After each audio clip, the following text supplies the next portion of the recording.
O governador do Rio visitou os estúdios aqui do SBT Rio nesta segunda-feira. Ele deu uma entrevista exclusiva para ela, Isabelle Benito. Cláudio Castro fez um balanço positivo sobre o primeiro ano dele, efetivamente, no governo do estado do Rio. E falou de muitos assuntos importantes. Acompanhe comigo.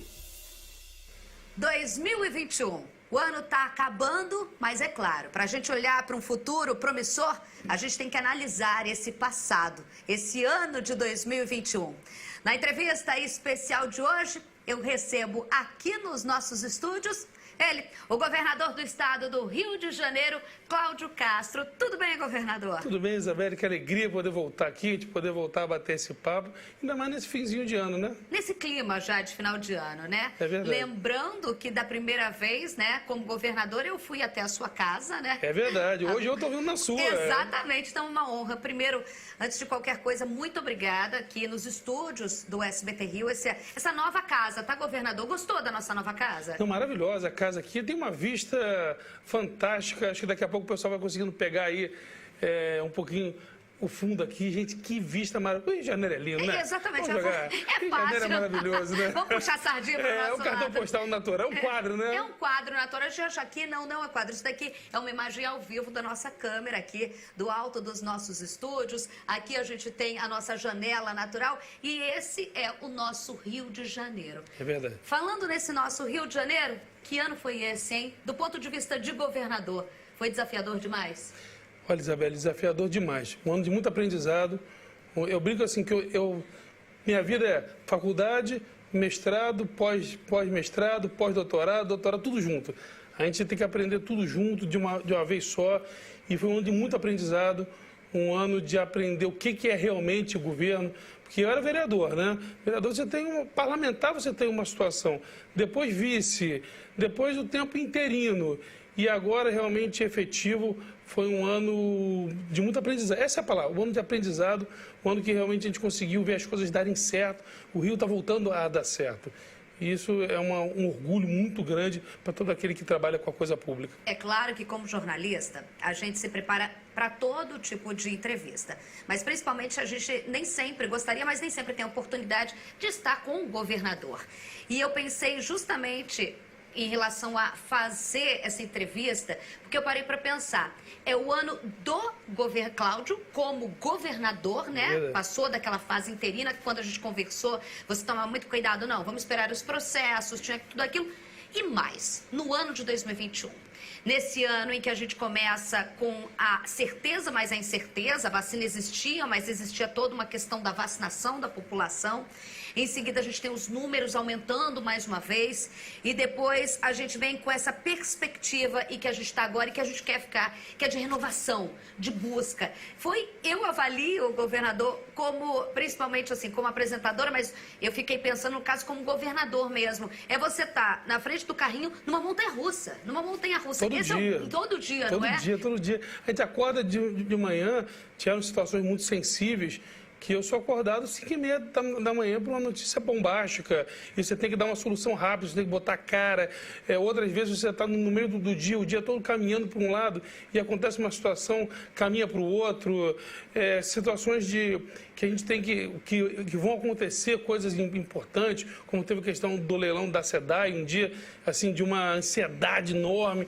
Então aqui a gente passa todos os sentimentos no mesmo dia. E todas as pastas, né? É verdade. Os números, a gente chega nesse final de ano, 2021, qualquer empresa, e eu acho que o governo não deve ser diferente, né? Com os números na mão, qual é o balanço do Rio de Janeiro hoje, nesse final de 2021? Isabelle, eu não tenho a menor dúvida que os livros de história vão contar o dia de hoje que a gente está vivendo como o tempo da retomada do Rio de Janeiro. O Rio de Janeiro hoje está crescendo demais. O primeiro estado na federação que recuperou 100% dos empregos perdidos durante a pandemia. Um dos estados que mais está se recuperando economicamente, financeiramente. Um dos estados que está conseguindo levar a Covid de uma das melhores formas, o estado quase inteiro no verde hoje, que é o baixíssimo risco, agora saindo dessa questão desse grande surto aí de influenza, os investimentos acontecendo, onde a gente chega hoje, as pessoas têm dito, pô, só estão ouvindo notícia boa do Rio de Janeiro, rede hoteleira, acho que 6 ou 7 semanas consecutivas, com mais de 90% de ocupação, índice de segurança pública diminuindo muito. Então, assim, o Rio vive um processo acelerado de retomada, alguns números assim impressionantes, mais de 35 mil empresas abertas esse ano. Vocês pensaram, como que foi nisso? Pensar para atrair investimento, porque é claro que todo mundo esperava uma recuperação diante de tudo que a gente viveu, né? Mas assim, é importante a gente falar de um destaque de uma cidade como Rio de Janeiro, buscando investimentos. Isso não é assim, o cara gostou e vai abrir uma empresa aqui. Não é assim que funciona, né, governador? Não. O Rio tinha um péssimo ambiente de negócios. O Rio tem uma política fiscal e tributária muito ruim. Para você ver hoje, nós temos 300 regimes tributários diferentes. Então, assim, é quase impossível alguém querer empreender aqui.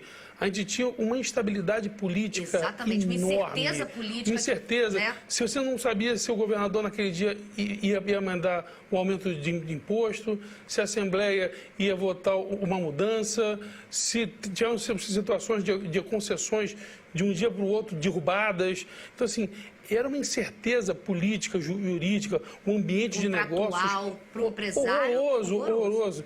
E assim, nós começamos esse ano tentando mudar essa lógica. Desde o começo do ano lá, quando eu comecei a chamar a cadeia produtiva para sempre decidir as coisas, fecha médio, fecha mais, fecha menos. Quando eu inseri a cadeia produtiva nas discussões, que foi um grande debate na época, quando eu falei, eu lembro bem que a gente falava assim, e todos os jornalistas me perguntaram, o que o Rio vai fazer da vacina? Porque a gente não pode esquecer que lá no iníciozinho do ano, qual era a grande discussão? Qual é a vacina? Qual é a vacina, né? Qual é? Vira jacaré? Não vira jacaré? Gente, a gente passou por muita coisa esse ano, né? Parece que a gente viveu muito tempo esse ano. E eu falava assim, vou seguir o Plano Nacional de Imunização. E eu apanhava demais com aquela fala. Ele disse, não, é de que alguém que fala. Eu falei, gente, vai ter que todo mundo seguir. Não adianta. Não, você tem que comprar vacina. Eu falei, ninguém vai conseguir comprar.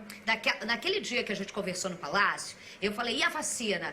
Não, a gente está tentando, cada governador liga um para o outro para a gente tentar comprar a vacina. A gente não está conseguindo, a gente está tentando, a gente não está conseguindo. Lembra disso? E eu tomei uma postura que eu falei assim, só vou negociar com os escritórios centrais deles.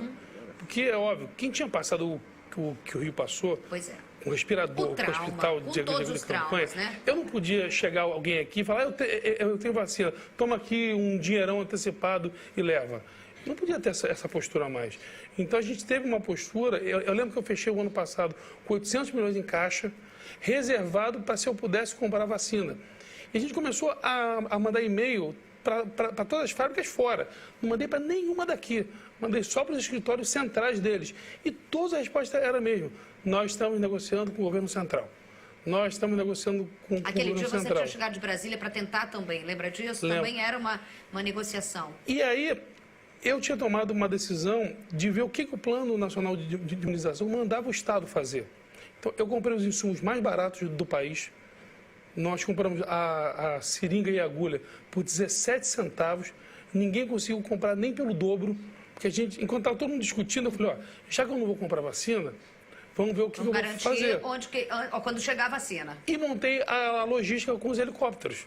Então, peguei todos os helicópteros, reservei as horas de voo deles para que a gente pudesse entregar rápido a hora que a vacina chegasse. Então, eu que naquela época era acusado de alguém que não estava dando atenção à vacina ou valor, depois acabou que o Rio foi o estado que mais rapidamente conseguiu distribuir.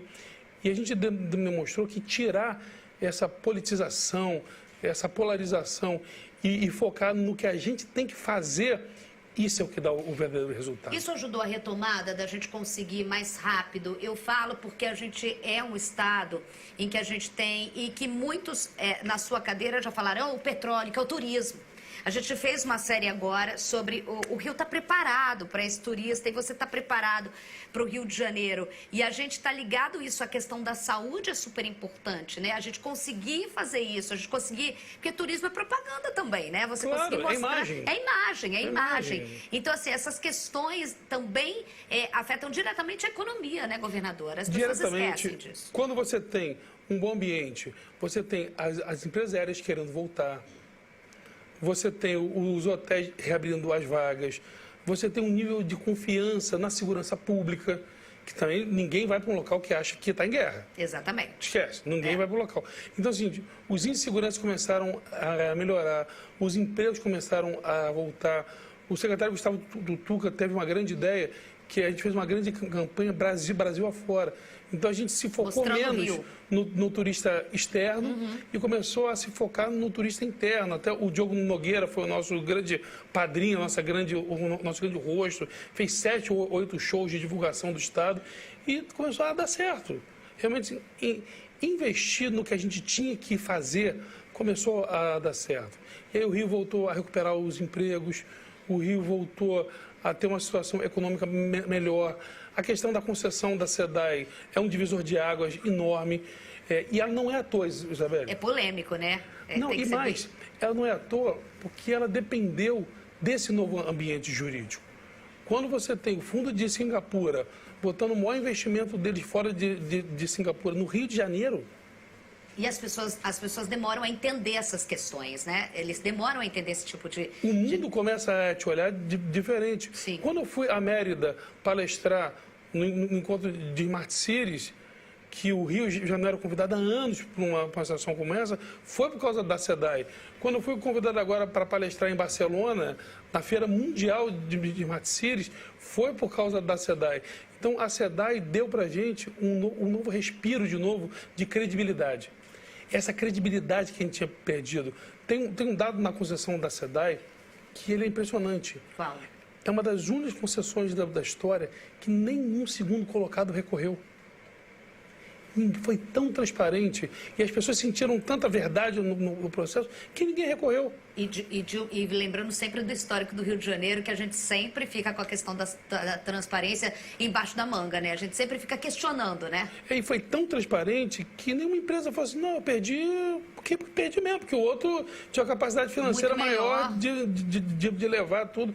E isso enche a gente de orgulho novamente, porque é o Rio voltando assim, a aprender. Hoje, a gente tem um outro dado interessantíssimo que a gente conseguiu recuperar, do dia que você... Quando você vai fazer uma compra ou um serviço, você tem o empenho, a execução, a liquidação e o pagamento. Hoje, o estado do Rio é o estado que menos demora entre a liquidação e o pagamento. Ou seja, é o melhor estado para qualquer fornecedor trabalhar. Isso é credibilidade e atração de novos investimentos. Exato. E mais, nós já temos hoje uma diminuição real de 20% a 30% nos valores de licitação. Porque todo mundo hoje pode descer o preço que sabe que vai receber. Essa credibilidade muda a vida das pessoas. Porque ninguém vai investir se acha que vai tomar o calote. Essa é para o povo entender em casa. Essa é a lógica. Se você sabe que você vai receber em dia, você não precisa ir a banco, fazer empréstimo, e o teu custo diminui. Você pode jogar o preço embaixo. E isso você vai diminuindo corrupção, gerando honestidade, gerando credibilidade e o Estado podendo fazer mais, gastando menos. Essa é a lógica. Governador, falando em Rio de Janeiro também, quando eu falo que aqui as pastas se amarram, e se uma cai, a outra vai junto, e o desafio grande de manter esse jogo, se a gente for brincar, tu é flamenguista, gosta muito de futebol, mas não vamos entrar nesse mérito nesse momento do ano. Mas em relação à violência também, né? O Rio de Janeiro, essa de passado, o desafio da pasta da segurança pública. Eu vou perguntar uma coisa muito direta e reta, que é algo que é a minha praia, né? Pé na areia, a caipirinha do Diogo Nogueira é a minha praia aqui. Segurança pública. Qual é a tua marca na segurança pública que você vê esse ano, nos índices? Porque a gente tem uma polícia que tem um desafio que sempre bate o pé em relação à limitação de operações. A gente tem Rio de Janeiro, diferente de qualquer outro estado, para quem está assistindo a gente, onde a gente tem facções, ao contrário de outros estados, facções que disputam território entre si. Então, facções que utilizam armamento para disputar território. Tiroteio não só acontece quando a polícia entra, ou a polícia é limitada para entrar com decisões. Esse ano, qual é a marca do governo no combate à violência, disputa de facção? A gente falou muito de milícia esse ano, eu acho que é uma coisa que a gente pode falar. Qual é a marca do governo Cláudio Castro? Reestruturação da polícia. A polícia está sendo reestruturada. A Polícia Civil estava sucateada. Não tinha mais sistema nenhum para fazer as verdadeiras investigações. Os IMLs quase todos fechados. Nós estamos fazendo concurso, reabrindo os IMLs. Como é que você vai gerar uma sensação, tirar a sensação de impunidade, se você leva 5, 6 horas para fazer uma perícia? Se você não resolve a investigação, se você não elucida um crime. Então, hoje, a polícia, na parte da Polícia Civil, ela está sendo totalmente remontada, inclusive depois de mais de 10 anos do concurso, para peritos, para agentes, delegados, todos. Na Polícia Militar também, treinamento ostensivo da polícia. Nenhuma instituição, Isabelle, pune tanto os seus maus igual a Polícia Militar. Falando nisso, a milícia ficou muito em pauta.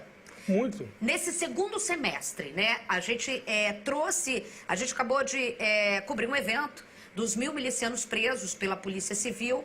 A gente teve o maior miliciano, mais procurado dos últimos anos, em que acabou morrendo no embate com a polícia numa manhã de um sábado, numa operação, que era o conhecido ECO, e a gente vê essa questão do combate a essa milícia. Esse foco esse ano, principalmente no segundo semestre, foi basicamente isso. Hoje a milícia é o grande desafio, é o grande alvo? Hoje você tem o tráfico, a milícia e a narcomilícia, Sim. que é a junção desses dois ativos. Hoje nós não escolhemos em que a gente bate. A gente bate, teve lá a questão do Jacarezinho, que foi tráfico, Comando Vermelho, teve a questão do ECO, agora a questão de milicianos presos. Tivemos uma ação de muito sucesso em Itaguaí, não sei se você se recorda. Ou seja, hoje o Estado ataca todos. Hoje o Estado ataca a criminalidade em geral. Essa é a grande diferença. Hoje não se escolhe mais. Vamos atacar aqui, vamos fazer... Não. Hoje, como a gente diz aí, a gente dá porrada em todo mundo.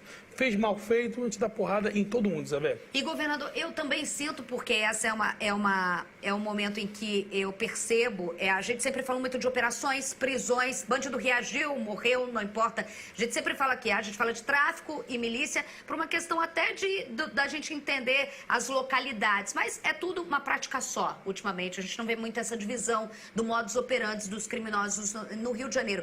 Mas também um está aprendendo com o outro, né? Exatamente. Um está vendo o nicho do outro. Exatamente. Essa é a realidade, a gente sabe como é que cobre bastante. Quem não sabe ou ainda não se informou, não quer mesmo saber, não vai aprender. Agora, a questão de romper o dinheiro, lavagem de dinheiro, aí vai além das comunidades. Por isso que a investigação é fundamental. Por isso que você estruturar a Polícia Civil para poder fazer esse trabalho de lavagem de dinheiro é fundamental. Só a milícia, esse ano, teve um prejuízo de mais de 2,2 bilhões de reais. Por quê? Porque eles começam a comprar a farmácia do bairro, o mercadinho, a empresa de material de construção. Então, quando você começa a ir atrás do dinheiro, esse dinheiro vai tendo conexões. E aí você vai na justiça, tem que reconhecer. O Tribunal de Justiça fez um trabalho maravilhoso, com uma vara só específica disso. O Ministério Público tem sido super parceiro e nós estamos conseguindo, então, bloquear o dinheiro dessa turma. É um negócio bilionário, mas que com a inteligência da Polícia Civil e a parceria entre as instituições, a gente está conseguindo vencer a cada dia. Não há salvador da pátria, Isabelle. Qualquer um que chega aqui falando, eu vou resolver assim, eu vou resolver aquilo, é mentira. É um trabalho diário. É um trabalho de vencer, cada dia um tijolinho, cada dia uma vitória, cada dia a gente vai aprendendo a fazer. Qualquer um que chega aqui com situação instantânea está mentindo para você.